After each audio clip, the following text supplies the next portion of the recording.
Oh, hi friends. Planning a good breakfast is a lot like planning a web project. It's important to know what you'll need to get you through the day. If you don't plan right, you'll have a harder time of meeting your goals. It's also important to plan based on your own nutritional or technical needs. This means maybe not going for that trendy option, maybe digging into your own home fridge for some standard ingredients. What happens when we go for that fast and easy option without really thinking things through? Let's find out. Well, hello there, and good morning. What can I get you for breakfast on this fine day? I'm not sure. What would you recommend for a JavaScript breakfast? Well, let me tell you, we just got the latest JavaScript framework in our kitchen. It's great. It's not quite finished yet, but you're gonna love it. What do you say? Sure. Hold up just a darn second. If you get that JavaScript framework breakfast, it won't be compatible with mine. We won't get the same nutrients. We can't work together. Just get the one from last week. It's good.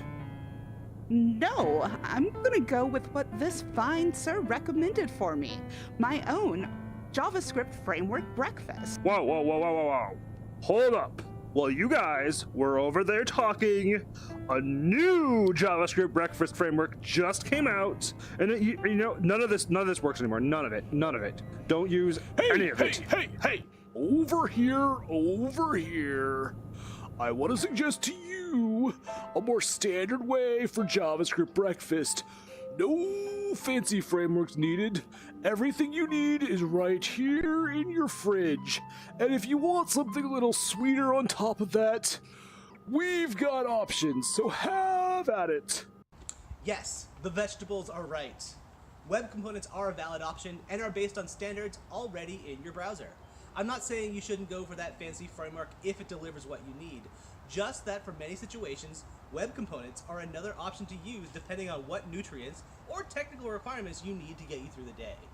And yes, if you need some fancy syntactic sugar, it's often fine to add that right into your web component breakfast. Now, in my book, Web Components in Action, we'll be exploring this new standards-based approach for web development using HTML, JavaScript, and CSS. I'll walk you through how web components work, bringing you from exploring the basics behind custom tags all the way up to making a larger application, along with strategies for making your components work together, all with these web components. Of course, we'll talk about that Shadow DOM, templating your HTML and CSS, and more, all using the latest JavaScript features to give your web application the nutrients it needs to grow. Now let's have some JavaScript breakfast.